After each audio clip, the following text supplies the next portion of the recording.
Waalaikumsalam.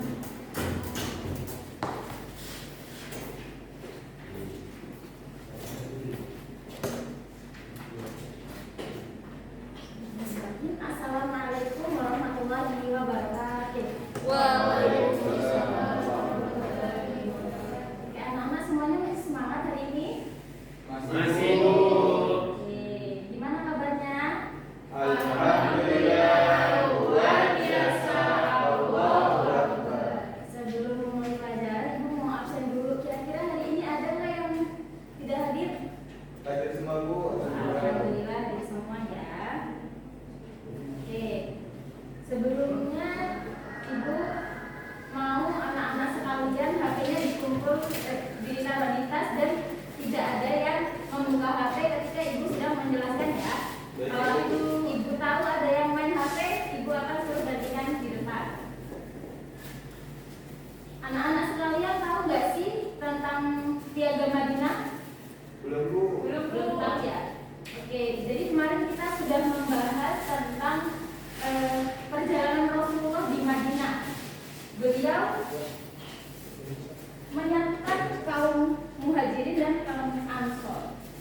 Jadi ketika Rasulullah di Madinah, dakwah Islam itu berkembang sangat pesat. Apa saja sih yang dilakukan oleh Rasulullah di Madinah? Yaitu pertama ada Piagam Madinah. Piagam Madinah ini terjadi ketika 2 tahun Rasulullah berada di Madinah. Ada yang tahu nggak isi Piagam Madinah itu apa saja? Nggak tahu. Ya, jadi isi Piagam Madinah itu ada 47 pasal. 47 pasal ini terbagi menjadi 2, teman-teman. Yang pertama 24 pasal pertama terjadi sebelum perang Badar. Jadi isinya apa? Isinya adalah tentang hubungan Muslim dengan umat-umat lain termasuk kaum Yahudi. Kemudian 23 pasal terakhir ini terjadi setelah peperangan Badar. Isinya tentang kaum muslimin, yaitu kaum Ansor dan Muhajirin. benar. Di aplaus buat Mas ya. Ya 100 dong. Makasih, Bu. Nah, Piagam Madinah ini merupakan salah satu konstitusi tertua yang ada di dunia. Kemudian yang kedua itu respon Nabi terhadap kaum kafir Quraisy. Jadi selama Rasulullah di Madinah itu tidak pernah memaksa seseorang untuk masuk ke dalam Islam. Jadi Rasulullah hanya menyebarkan kabar gembira dan memberi peringatan. Oleh karena itu Allah Subhanahu wa taala menurunkan wahyu supaya Rasulullah itu tetap semangat dalam berdakwah. Ya. Jadi pada saat itu turun perintah untuk berperang. Kira-kira ada yang tahu nggak surat apa? Tahu nggak? Ya, jadi dalam Quran surat Al-Hajj ayat 39 sampai 40. Bunyinya bagaimana, ada yang tahu tidak? Jadi bunyinya itu Bismillahirrahmanirrahim. Udinu lilladzina yuqataluna bi annahum zulimu wa innallaha 'ala nasrihim laqadir. Artinya apa? Diizinkan berperang kepada orang-orang yang diperangi karena sesungguhnya mereka dizalimi dan sungguh Allah itu Maha Penolong bagi mereka. Dan pelaksanaan perang itu ada di surat Al-Baqarah. Ada yang tahu nggak ayat berapa? Ayat 190. Bunyinya bagaimana? Yaitu waqatilu fi sabilillahi alladziina yuqatilunakum wa la ta'tadu innallaha la yuhibbul mu'tadin. Artinya, dan peranglah di jalan Allah orang-orang yang memerangi kamu, tetapi jangan melampaui batas. Sesungguhnya Allah itu tidak suka orang yang melampaui batas. Nah, setelah turun ayat itu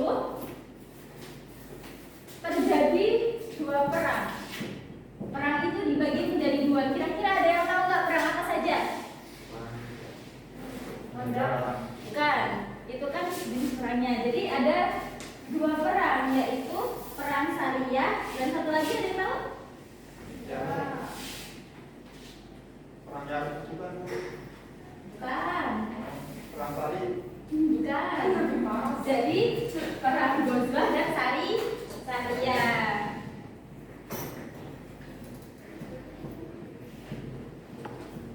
Ada yang tahu nggak perang Ghazwah itu apa?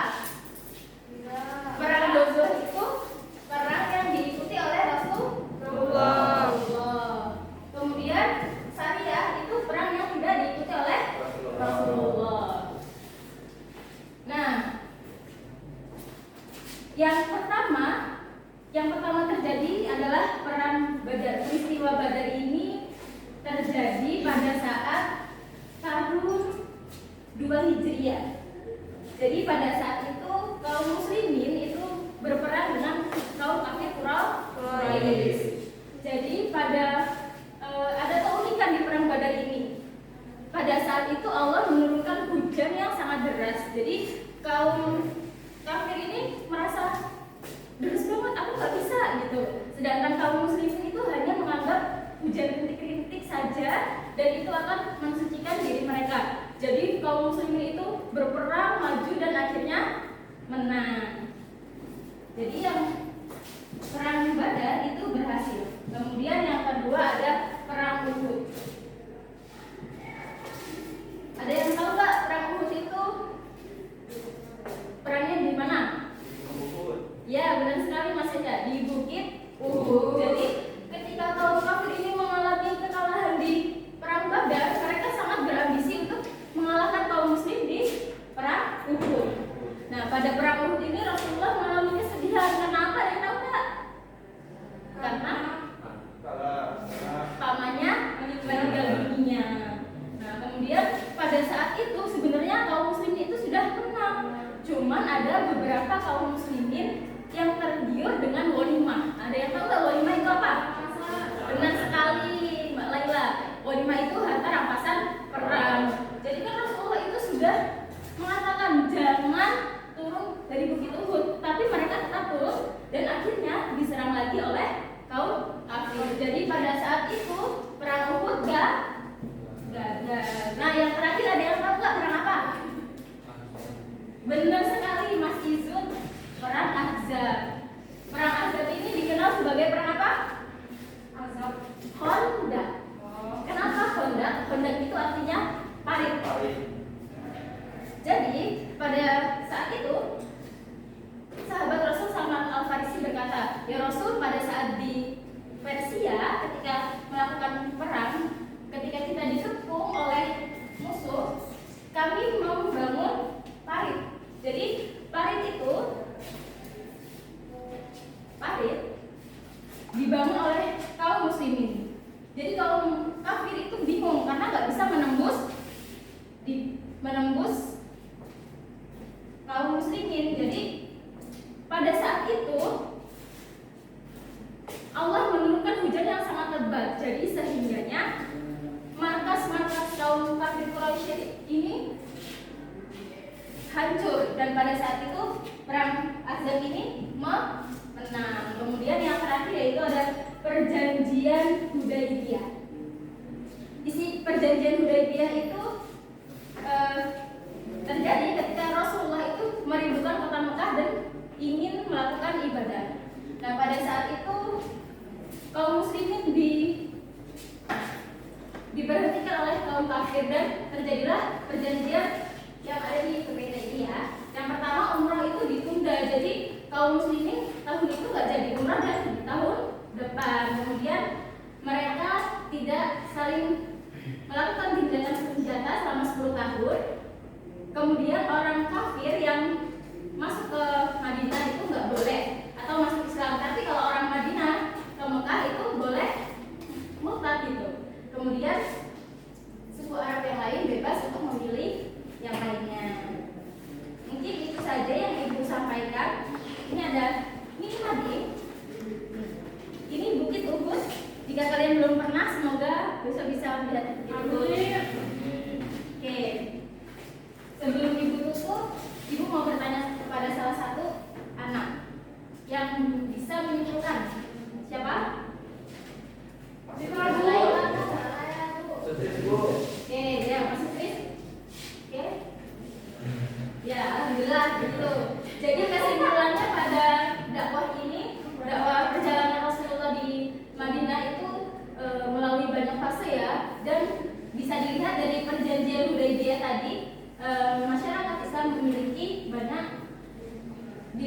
Tetapi pada saat itu mereka bebas untuk berdakwah Islam karena selama 10 tahun tidak terjadi gencatan senjata.